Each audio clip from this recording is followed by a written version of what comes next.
ভারত যদি পাকিস্তানের ওপর আক্রমণ করে তাহলে পাল্টা আমরা ভারতের ওপর হামলা চালিয়ে ওদের গোটা নর্থ ইস্ট দখল করে নেব। এমনই হুমকি এসেছে আমাদের সুপার পাওয়ার প্রতিবেশী কাংলুদের তরফ থেকে, যেখানে বাংলাদেশি সরকারের খুবই গুরুত্বপূর্ণ এক লিডার ফয়জুল রহমান, যে ন্যাশনাল ইন্ডিপেন্ডেন্ট কমিশনের চেয়ারপারসন এবং একজন রিটায়ার্ড আর্মি অফিসার, ওনার তরফ থেকে 3 দিন আগে ফেসবুকেই পোস্ট করে, যেখানে ক্লিয়ারলি এই ব্যক্তির দাবি ভারত যখনই পাকিস্তানে আক্রমণ করবে আমাদের উচিত হবে ভারতের 7 রাজ্য দখল করে নেওয়া। আর সবচেয়ে ইন্টারেস্টিং ব্যাপার দেখো, এটা শুধুমাত্র কোনো একজন ব্যক্তির হুমকি নয়। এই বয়ান আসার কয়েক ঘন্টা পরে বাংলাদেশের অবৈধ সরকার মোহাম্মদ ইউনিসের তরফ থেকেও এই ধরনের একটা ইনডাইরেক্ট যুদ্ধের হুমকি আসে, যেখানে মোহাম্মদ ইউনিস নিজের সেনাকে যুদ্ধের জন্য তৈরি হতে বলে। আর এখানেও ভারত পাকিস্তান যুদ্ধের প্রসঙ্গ টেনে আনে। ইউনিস কি বলেছে সেটা আগে একটু শুন। যুদ্ধ প্রস্তুতি অনেক সময় যুদ্ধের দিকে নিয়ে যায়, যে যুদ্ধ প্রস্তুতি সম্বন্ধেও একটা ঘোরতর আপত্তি। কিন্তু এমন বিশ্বে আমরা বাস করি, প্রতিনিয়ত যুদ্ধের হুমকি আমাদের ঘিরে থাকে। তো সেখানে প্রস্তুতি না নিয়ে থাকা এটা অসম্ভব হয়ে পড়ে। এখন আমরা যখন কথা বলছি তখন আমাদেরই কাছে ভারত পাকিস্তান যুদ্ধ হই হই অবস্থার মধ্যে রয়ে গেছে। সকালের খবরে দেখলাম হয়তো গুজব আজকেই শুরু হয়ে যাবে যুদ্ধ। এরকম পরিস্থিতিতে আমরা বাস করি। তো কাজেই এই পরিস্থিতির মধ্যে প্রস্তুতি না নেওয়াটা আত্মঘাতী, এবং প্রস্তুতি নিতে হলে আধা-আধি প্রস্তুতির কোনো জায়গা নেই। বিগত সরকারের যথেচ্ছাচারের কারণে যা ছিল তাও লুটপাট হয়ে গেছে। এই পরিস্থিতিতে আমাদের সামগ্রিক স্ট্র্যাটেজি ঠিক করতে হবে। তো ক্লিয়ারলি প্রথমে ওদের ন্যাশনাল কমিশনের হুমকি, তারপর মোহাম্মদ ইউনিসের সেনাকে ভারত পাকিস্তান যুদ্ধের জন্য তৈরি হতে বল। আশা করি কিসের ইঙ্গিত দিচ্ছে বলার প্রয়োজন রাখে না। হ্যাঁ, যদিও ফয়জুল রহমানের বয়ান ভাইরাল হতে বাংলাদেশের সরকার ভয় পেয়ে যায় যে ভারত আবার কিছু না করে বসে, তাই তড়িঘড়ি বাংলাদেশের অফিসিয়াল বয়ান আসে যে না না, আমরা তো এসব বলিনি, এটা ওনার ব্যক্তিগত বয়ান আর বাংলাদেশ এটাকে সমর্থন করে না। কিন্তু স্বাভাবিকভাবেই মোহাম্মদ ইউনিসের কথা আর বাংলাদেশের বিদেশ মন্ত্রণালয়ের বয়ান ম্যাচ করছে না, অর্থাৎ সরাসরি এখানে কোনো না কোনো খিচুড়ি তৈরি হচ্ছে। ফলে একটা প্রশ্ন তো থেকেই যাচ্ছে, এখানে এক্স্যাক্টলি কী প্ল্যান হচ্ছে। ওয়েল, আপনারা যারা আমার চ্যানেলে গত 1 বছর ধরে জুড়ে আছে তারা হয়তো অলরেডি বুঝতে পেরেছে এই সমস্ত ঘটনা নিয়ে আমি প্রেডিকশান দিয়েছিলাম যে কি হবে, আর সেটাই পরপর হচ্ছে। কিন্তু যারা নতুন তাদের জন্য এখানে বিষয়টি একটু বুঝিয়ে বলি যে কি হচ্ছে এবং বাংলাদেশ ভারতের সাথে যুদ্ধ চাইছে কেন। ওয়েল, এই পুরো গেম শুরু হয় আজ থেকে বছর 3 আগে, যখন প্রথমবার ভারতের মণিপুরে কনফ্লিক্ট শুরু হয়। ওটাকে নিয়ে আমার অ্যানালাইসিস এটাই ছিল যে এতে আমেরিকার ডিরেক্ট হাত রয়েছে, আর আমেরিকা এখানে নেট প্র্যাকটিস করে বাংলাদেশে হাসিনাকে সরাবে। সেটাই হয়, এবং পরের বছরই আচমকায় হাসিনা ভারতে পালিয়ে আসতে বাধ্য। আর বন্ধুরা, এটা করার পেছনে আমেরিকার একটাই উদ্দেশ্য ছিল, ডি-ডলারাইজেশন। অ্যাকচুয়ালি এটা আমেরিকার উদ্দেশ্য বললেও ভুল হবে, ওদের ডিপ স্টেটের উদ্দেশ্য।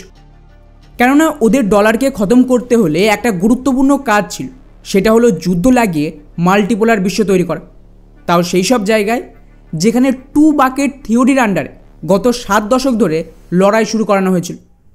এখানে 2 বাকেট থিওরির মানে হলো দুটো আলাদা আলাদা গোষ্ঠী বানিয়ে নিজেদের মধ্যে লড়াই করানো, যেমন ভারত আর পাকিস্তান, ইসরায়েল, গাজা। এরপর দুপক্ষকে হাতিয়ার বিক্রি করে নিজেদের জালে ফাঁসিয়ে দুপক্ষকেই লুট কর। কিন্তু এখন তা আর সম্ভব না, তাই এই সমস্ত জোনকে ক্লোজ করতে হবে। আর গোটা বিশ্বে মোট 4টে বড় জোন ছিল, রাশিয়ার ইউরোপ, 2 হলো ইসরায়েল গাজা, 3 ভারত পাকিস্তান, 4 হলো চীন আর তাইওয়ান। রাশিয়ার ইউরোপের জন্য ইউক্রেনকে ব্যবহার করা হয়, যার উদ্দেশ্য ছিল ইউরোপের ডি-ইন্ডাস্ট্রিয়ালাইজেশন করে ওদের ইকোনমি কোল্যাপস করানো, যাতে আমেরিকা ইউরোপের পুরো ন্যাচারাল রিসোর্সকে টেক ওভার করতে পারে।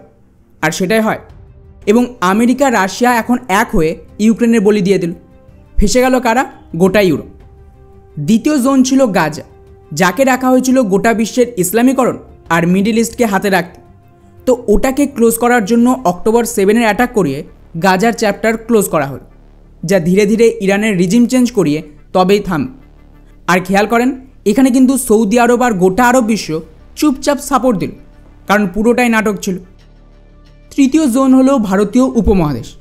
এখানে মেন ডলার দিয়ে তৈরি কনফ্লিক্ট জোন হলো কাশ্মীর বা ভারতীয় উপমহাদ্বীপের এই যে ইসলামীকরণ হয়েছে সেটা। তো ডিপ স্টেটের এই রিজিয়নে একটা বড় কনফ্লিক্ট দরকার ছিল। এর জন্য ওদের কাছে দুটো অপশান, পাকিস্তান আর বাংলাদেশ।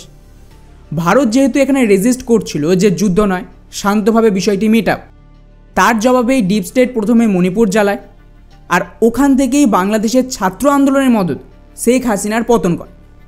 তো আমেরিকার হাতে এখন কিন্তু ভারতের বিরুদ্ধে দুটো অস্ত্র। ভারত হয় বাংলাদেশের সাথে কনফ্লিক্টে যাক, না হলে পাকিস্তানের সাথে। এই কারণে গত প্রায় 1 বছর ধরে দুদিক থেকেই চাপ আসতে শুরু করে। আর আমি এটা আগেও বলেছিলাম, পাকিস্তানের জন্য সুবিধা হলো ওরা যদি ভারতের কাশ্মীরে 100 বার হামলার চেষ্টা করে, একবার তো সফল হবে, কারণ কাশ্মীর থেকে শুরু করে গোটা দেশে প্রচুর পাকিস্তানপন্থী রয়েছে। ওরা লাগাতার সাহায্য দেবে, আর সেটাই হয় পেহেলগাম। এবং এই মুহূর্তে দুই দেশ যুদ্ধের দোরগোড়ায় দাঁড়িয়ে। কিন্তু মনে করুন যে এই কনফ্লিক্ট খুব বড় যদি না হয়, যেমন ইসরায়েল গাজার ইউক্রেন রাশিয়ার হয়েছে, তাহলে এর জন্য ব্যাকআপ হিসেবে বাংলাদেশকে রেডি করা হচ্ছে। তো মোহাম্মদ ইউনিস থেকে শুরু করে ওদের পুরো লিডারশিপ আমেরিকার পাবে।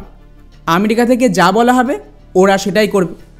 তো যে মুহূর্তে ভারত আর পাকিস্তানের মধ্যে লড়াই হচ্ছে, তার মাঝে বাংলাদেশে মোহাম্মদ ইউনিস হিন্দু বিরোধের সাহায্যে ওদের যে পুরো ইসলামিক পপুলেশন, তাদের মধ্যে একটা পরিবেশ তৈরি করছে। যদি আমেরিকা থেকে অর্ডার আসে, ওরাও ভারতের পশ্চিমবঙ্গ বা নর্থ ইস্টে কিছু একটা ইন্টারফেয়ার করার চেষ্টা করবে, বা ম্যাক্সিমাম পেহেলগামের মতন একটা অ্যাটাক হবে। এর একটা সিম্পল উদাহরণ দিচ্ছে আপনাদের, তাহলে বিষয়টা বুঝতে পারবে। কিছুদিন আগে মুর্শিদাবাদে হিন্দুদের ওপর যে অ্যাটাক হয়েছে মনে আছে, হিন্দুদের মেরে মেরে তাড়ানো হয়। কারণ অলরেডি বাংলায় লাখো লাখো জিহাদি বাংলাদেশি আর রোহিঙ্গা মুসলিম আছে। সেম কাশ্মীরের মতন অবস্থা, তো লোকাল সাপোর্ট পাওয়া যাবে। আর যদি লেটেস্ট রিপোর্ট দেখেন, তাহলে কিন্তু মুর্শিদাবাদের হামলায় বাংলাদেশি লিঙ্ক পাওয়া গেছে। তো এটা খুব একটা মুশকিল হবে না নতুন করে অ্যাটাক করানো, যার নেট প্র্যাকটিস ছিল মুর্শিদাবাদ। পুলিশও এখানে খুব একটা বড় ভূমিকা পালন করবে না, কারণ পলিটিক্স ইনভলভ আছে। তো ওভারঅল পাকিস্তান আর বাংলাদেশের সাথে যুদ্ধের পরিস্থিতি তৈরির পর এমন নয় যে আমেরিকা ওদেরকে সাপোর্ট দেবে। খেয়াল করবেন, আমেরিকা ভারতের সমর্থনেই দাঁড়িয়ে হাতিয়ার বিক্রি করবে, ভারতকে পুরো সাপোর্ট দেবে যে যা খুশি করো। তা সে ভারত জমি ক্যাপচার থেকে শুরু করে গোটা দেশকেই ডিস্ট্রয় করে দিক, আমেরিকা তাতে ঠেকাতে আসবে। তো বাংলাদেশে কি হবে সেটা নির্ভর করছে ভারত পাকিস্তানের লড়াই কতটা বড় হয় তার পর।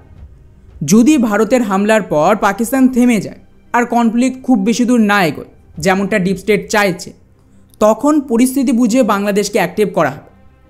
এখন বাধ্যতামূলক যদি আমাদের নর্থ ইস্ট বা মেইনলি চিকেন নেকের আশেপাশে আক্রমণ, ভারত পুরো বাংলাদেশটাই গাজা বানিয়ে ছাড়বে। আর যখন আক্রমণ হবে, ইউনিস আর ওদের সাগরেদরা বাংলাদেশ ছেড়ে সবার আগে আমেরিকা পালাবে। তো এই জন্যই লাগাতার বাংলাদেশ থেকে এই ধরনের বয়ান আসছে। এটা বেসিক্যালি ডিপ স্টেটের ভারতকে হুঁশিয়ারি। আর খেয়াল করেন, বাংলাদেশের সরকার ভারত বিরোধী যা বয়ান দিচ্ছে, তার সাথে চীনের লিঙ্ক করাচ্ছে, আমেরিকাকে না, যাতে এর মদতে ভারতের ভেতর আর বাংলাদেশের ভেতর একটা পরিস্থিতি তৈরি হচ্ছে। এখন দেখা যাক যে আগে কি হয়।